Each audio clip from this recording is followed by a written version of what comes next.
Olá, me chamo Cassira França, sou aluna do Programa de Mestrado Profissional PROEF, turma 6 pelo Polo Goiânia. Para concluir a disciplina Problemáticas da Educação Física, apresento um mapa conceitual que tem como questão focal: quais são as problemáticas encontradas nas aulas de educação física escolar que afetam o desenvolvimento deste componente dentro da escola? Para isso, partimos do tema Problemáticas da Educação Física e dentro dessas problemáticas nós discutimos 6. A primeira foi o abandono do trabalho docente, que partiu do texto Educação Física Escolar entre o rola-bola e a renovação pedagógica de Fernando Jaime Gonzalez. O autor busca problematizar as atuações docentes dos professores de educação física. Nessa problematização, ele traz 3 exemplos. Ele traz os professores com práticas tradicionais, abandono do trabalho docente e com práticas inovadoras. Quando ele fala sobre práticas tradicionais, caracteriza-se essas práticas tradicionais com a competição, a exclusão e o formato de treino, ou seja, o gesto pelo gesto, o gesto alienante, né? A competição durante as aulas e a exclusão por boa parte dos alunos que não têm habilidades para fazer as práticas, principalmente as esportivizadas, tá? É o que denomina-se esporte na escola. Outra atuação docente que o autor traz é o abandono do trabalho docente, que ele materializa-se pelo professor rola-bola, ou pode se chamar também de desinvestimento pedagógico. O professor rola-bola apresenta algumas características, por exemplo, a falta de intervenção dele na sua aula, os alunos acabam escolhendo as atividades que eles querem fazer, a exclusão, de boa parte dos alunos, e a questão do professor ausente mesmo, ele deixa de ser professor, ele passa a ser meramente a pessoa que organiza a quadra para os alunos fazerem o que querem. E a última atuação docente que ele traz é o professor com as práticas inovadoras, que se caracteriza pelo empenho de ensinar conteúdos específicos, além da questão esportiva, e a ruptura de paradigmas presentes na educação física, que é o paradigma da aptidão física e da esportivização, tá? Buscando caminhar, assim, a educação física para se tornar um componente curricular importante e legítimo dentro da escola, Trabalhando, assim, de forma mais reflexiva. Vários fatores contribuem para todas essas atuações docentes dentro da escola. A primeira, o processo de transformação da área, ou seja, como o professor encarou o processo, todo esse processo de transformação que ocorreu na educação física, principalmente a partir do movimento renovador da educação física em 1980, as condições objetivas do trabalho, carga horária, número de aulas, a cultura escolar, como o componente curricular, como a educação física é vista dentro da escola, tanto pela gestão, tanto pela comunidade escolar, tanto pelos outros professores, e a disposição social do professor, Como esse professor se encontra naquele determinado contexto social, como foi a vida pregressa dele, como foi sua infância, como foi o seu contato com a educação física em todos os níveis da sua vida. Então, todas essas questões aqui, elas contribuem para essas atuações docentes. A outra problemática trabalhada dentro da disciplina, que foi a segunda, foi a relação entre teoria e prática, que partiu do texto Relação entre ensinar a fazer e ensinar sobre o fazer na educação física escolar, de Soraya Cristina D'Arito. Ela relaciona 2 questões. Ela fala sobre o ensinar a fazer e sobre o ensinar sobre o fazer. O ensinar a fazer é o que a gente denomina de modelo tradicional. Quando aqui a gente fala lá na atuação docente sobre práticas tradicionais, é este modelo tradicional sobre o fazer que ela está falando. né? Esse modelo tradicional, ele caracteriza-se pela exclusão, tanto por gênero e inabilidade, ou seja, onde os alunos não têm habilidades suficientes para fazer aquela prática esportiva. É um modelo esportivizado, que trabalha principalmente o quarteto fantástico, como futebol, basquete, vôlei, handebol, né? Ou seja, os esportes tradicionais. Ela também caracteriza-se pelo lado somente recreativo e pelo lado alienante, ou seja, sem reflexão. Aqui eu puxei uma setinha para a questão, para a gente falar sobre o movimento renovador da educação física, porque ele foi extremamente importante para a área, tá? Porque o movimento, ele questionou esse modelo tradicional de educação física, né? Esse modelo que não dá legitimidade, porque não tem bases científicas e culturais que faz com que a educação física seja um componente curricular dentro da escola. Então, o movimento renovador da educação física, ele procura o quê? Transformar a educação física em componente curricular e não uma mera atividade, né? E para isso, ele trouxe propostas pedagógicas mais culturalistas. Essas propostas pedagógicas culturalistas, elas inspirou vários documentos utilizados na educação básica, como, por exemplo, as orientações do ensino médio, os PCNs e a BNCC. E ela procura romper de vez com a questão da aptidão física e esportivista da área, tá? Que está sustentada principalmente por decretos de 1971, por exemplo, tá? Então, essa é a função principal, uma das principais questões que o movimento renovador da educação física trouxe. E a gente pode perceber que ele tem relação direta com também sobre o abandono do trabalho docente, tá? Trazendo aqui como as práticas inovadoras como forma de melhoria de legitimidade das aulas de educação física dentro da escola. A outra questão que a autora traz é o ensinar sobre o fazer, né? Ou seja, que tem o objetivo de gerar uma autonomia do aluno em relação à cultura corporal do movimento, né? Para isso, a autora traz que os conhecimentos subjacentes da área têm que ser trabalhados, todos eles, não somente o esporte, tá? E em todas as suas dimensões, não apenas a dimensão procedimental. Ela tem que ser trabalhada também a dimensão conceitual, que traz como os conteúdos os fatos, os procedimentos e os conceitos, tá? Promovendo, assim, uma experiência muito mais significativa de aprendizagem para esses alunos. Lembrando também, importante aqui colocar que o modelo tradicional no saber fazer, ele alça, né, ele predomina-se uma dimensão procedimental sobre uma dimensão conceitual. E não é isso que as práticas inovadoras propõem. Elas propõem que, além da questão procedimental, a dimensão conceitual e também a atitudinal seja trabalhada dentro das áreas de educação física, dentro da área de educação física, tá? Então, ensinar a fazer é importante, porém, o ensinar sobre o fazer também é extremamente importante para que as experiências sejam significativas para os alunos. A terceira problemática trabalhada foram os aspectos legais da educação física, que partiu do texto Educação Física como componente curricular da educação básica, aspectos legais, de Fernanda Empolseta e Suraya Darido, tá? Entende-se, né? Esse texto faz a gente entender sobre as histórias das leis que regem a educação física em toda a sua história no Brasil. A primeira LDB foi em 1961 e ela trazia a educação física como prática obrigatória nos cursos primários e no ginásio, que é o novo ensino médio, né? Que na época era chamado de ginásio. E tinha uma data, uma idade limite para ser praticada, que era até 18 anos.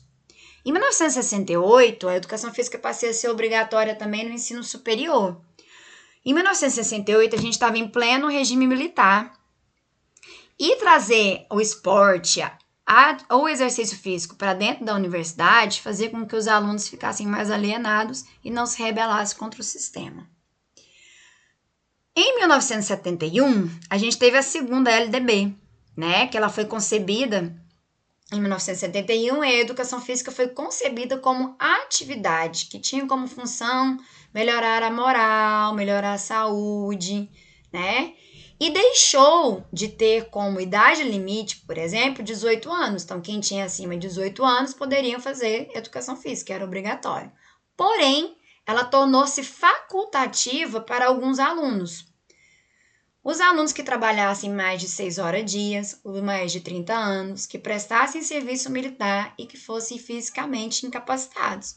Ou seja, fazendo com que boa parte dos nossos alunos, principalmente do turno noturno, não tivessem acesso ao aprendizado da educação física. Em 1977, ela também foi deixada de ser obrigatória nos cursos de pós-graduação, pois eles acreditavam que era um trabalho intelectual e não precisaria da questão física. E também para as mulheres com prole, porque para eles, na época, a função da mulher era cuidar dos filhos e a função do homem era de provedor de casa. A terceira LDB, a mais recente, através da lei de número 9.394/96, alça a educação física como componente curricular da educação básica, ou seja, ela deixa de ser uma mera atividade e passa a ser um componente curricular da educação básica. E ela deixa também de ser obrigatória no ensino superior em 96. Em 91, ela passa a ser componente curricular obrigatório no ensino básico. Porém, na sua lei, ela não garante a presença de todos os alunos em sala, porque alguns podem ser dispensados, inclusive se fazer uma atividade física fora da escola, tá jogando, por exemplo, um futebol fora da escola, fazer academia. Então, a lei garante que esses alunos possam ser afastados, o que é um pouco controverso quando ela passa a ser um componente curricular, né? Outra questão também que ela traz é a questão dos profissionais que podem ministrar as aulas de educação física. Ela não traz isso claramente. Tanto que muitos pedagogos fazem essa função, principalmente na primeira fase do ensino fundamental, tá? Em 2003, a LDB define a facultabilidade novamente da educação física, principalmente no ensino noturno, tá? Então, a gente tem tipo uma regressão de mais de 30 anos em relação. Então, as autoras trazem bastante críticas em relação a essas questões. Outra problemática trabalhada na educação física, que tem totalmente ligação com a questão legal, é a indisciplina e o afastamento dos estudantes, que foi trabalhada a partir do texto O Afastamento e a Indisciplina dos Alunos nas Aulas de Educação Física Escolar, de Suraya Darido, Fernando Gonzalez e Gai Ginciene, tá? Para os autores, os professores de educação física na escola estão sofrendo com duas questões: o afastamento das aulas e a indisciplina. O afastamento ocorre pelos aspectos legais, né, já mencionados, e pelas questões das aulas no contraturno, que muitos alunos deixam de participar da aula de educação física porque a aula é no contraturno, não é no mesmo horário em algumas redes de ensino. E ele cita também duas questões, dois apontamentos sobre como o professor lida dentro de sala de aula com o conteúdo, tá? Ele fala que o afastamento pode ocorrer também pela repetição dos conteúdos, principalmente dos conteúdos esportivizados, que é o Quarteto Fantástico já mencionado, tá? E ele traz como solução para isso a diversificação dos conteúdos, ou seja, trabalhar com todos os elementos da cultura corporal do movimento, como dança, jogos, ginástica. Ele propõe também a tematização dessas aulas e as didáticas inovadoras, que tem totalmente ligação, né, com as práticas inovadoras que a gente trabalhou lá na primeira semana com a questão do abandono do trabalho docente, né, que são as práticas inovadoras. Outra questão que eles trazem é sobre o insucesso e exclusão nas aulas de educação física. O que é isso, né? É o foco nos gestos, é a premiação dos mais habilidosos em relação aos que têm menos habilidade, é as questões de gênero, onde os meninos frequentam mais do que as meninas, é o julgamento, né, do corpo pela vergonha.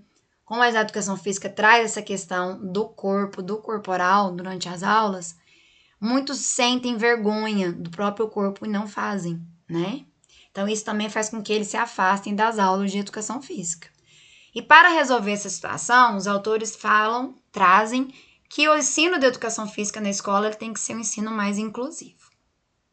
Outra problemática é a indisciplina, tá? Que ela se manifesta da seguinte forma: não respeitando as regras, a falta de respeito com o professor e com os colegas, a agitação excessiva, principalmente quando tem algum jogo, alguma atividade esportiva na escola, e a conversa paralela. E ele traz como solução os modelos de ensino colaborativos, ou seja, né, ele traz como exemplo o Sport Education, TGFU, o modelo de aprendizagem colaborativa, o futebol calherreiro ou trabalhar de forma híbrida, ou seja, utilizar um ou mais modelos de ensino colaborativos. Isso vai fazer com que os alunos aprendam a conviver um com os outros, de forma mais colaborativa, diminuindo assim a indisciplina e também o afastamento. Outra questão problemática trabalhada na disciplina foram as dificuldades relacionadas ao ensino dos esportes, né, que foi trabalhada através do texto Inquietações no Tratamento do Esporte na Educação Física Escolar, de André Luiz Ruigueiro Barbosa. Ele questiona principalmente, mais uma vez, o modelo esportivista, tão questionado também pelos outros autores, né? Ele questiona esse modelo esportivista através de 3 perspectivas. A primeira, propósito. Qual que é o propósito da educação física escolar? É trabalhar somente os esportes? Não, ele aponta que outros conteúdos da cultura corporal, como jogos, danças, lutas, ginástica e práticas corporais de aventura também devem ser trabalhadas. Outra questão, a educação física e as equipes escolares. Ele questiona o quê? A educação física sendo trabalhada como preparação para a competição, gerando o quê? O afastamento e a indisciplina de boa parte dos alunos, tá? Mais um elo de ligação com as outras problemáticas. E também a predominância de algumas modalidades. Novamente, o Quarteto Fantástico, né? Só que aqui ele traz uma explicação para isso. Que ele fala que a maioria das escolas, o espaço físico é propício para se trabalhar essas modalidades, né? E também fala sobre a experiência de vida do professor, que muitos professores fazem educação física por já praticar algum esporte e acabam levando isso para dentro da escola também, tá? Para propor, para questionar esse modelo esportivista, né? Ele fala que a gente tem que trabalhar de forma mais reflexiva e crítica, ou seja, reflexiva e crítica, né? Para quê? Para que o aluno se desenvolva várias questões, como a compreensão de diferentes significados do esporte, a contextualização desse esporte nas aulas, a atenção de todos, os respeitos e as possibilidades individuais de cada um e a aproximação dos esportes com as questões sociais, tá? Ele coloca também que a gente não deve se negar à prática do esporte. Por exemplo, não se deve negar ensinar, por exemplo, no voleibol, a manchete, o toque, o saque, né? Mas acrescentar, ou seja, o ensinar a fazer, que é as questões dos gestos, mas também o ensinar sobre o fazer, fazendo mais uma vez um elo de ligação entre os textos discutidos até o momento, tá? Esse esporte que o autor propõe é o que a gente chama de esporte da escola, não o esporte na escola, como é o modelo esportivista. Na última problemática trabalhada, que foi a 6ª problemática, a gente trabalhou as questões de gênero na educação física escolar, que partiu do texto Educação Física Escolar e a questão de gênero de Osmar Moreira Júnior, tá? Ele questiona as aulas mistas e a equidade de gênero. E para isso, tá? Ele esclarece 3 conceitos. O conceito de sexo, gênero e orientação sexual. O conceito de sexo refere-se às questões biológicas, né? O conceito de gênero refere-se às convenções sociais da qual aquele estudante, as pessoas estão, né, vivendo. Esclarece também o que é orientação sexual, que ela se refere aos desejos particulares de cada um. Para essas aulas mistas e equidade de gênero, ele traz algumas reflexões a respeito do porquê que elas ocorrem, né? Por exemplo, essas reflexões de aulas mistas ou separadas por gênero, né? Ele diz que a gente tem que incentivar o convívio da diversidade para garantir o respeito e a solidariedade, né? Extremamente importantes para o convívio, principalmente o convívio social no nosso dia a dia. Outra reflexão que ele traz é a construção corporal dos corpos, tanto femininos como masculinos. Os meninos, desde criança, eles são incentivados às práticas corporais, enquanto as meninas é negado, né? Isso influencia muito como essas jovens, né, as crianças, jovens e adolescentes encaram a aula de educação física dentro da escola, tá? Essa questão muito cultural sobre a socialização dos corpos femininos como dos corpos masculinos, tá? Para buscar essa equidade de gênero que o autor tanto coloca, para ele, o professor tem que buscar alternativas didáticas para o enfrentamento desse dilema de gênero dentro de sala de aula. Para isso, ele tem que trabalhar com aulas que tenham mais sensibilização, ou seja, que façam com que os alunos se sensibilizem com as temáticas e vivenciem, através das práticas também, as situações mais inclusivas. Novamente falando, para que esses alunos, após saírem da escola ou no convívio da escola, tenham mais respeito, mais solidariedade, saibam conviver com a maior diversidade possível. Na última semana, as problemáticas de educação física, a gente fez a leitura do texto do capítulo 3 da autonomia, da pedagogia do oprimido de Paulo Freire.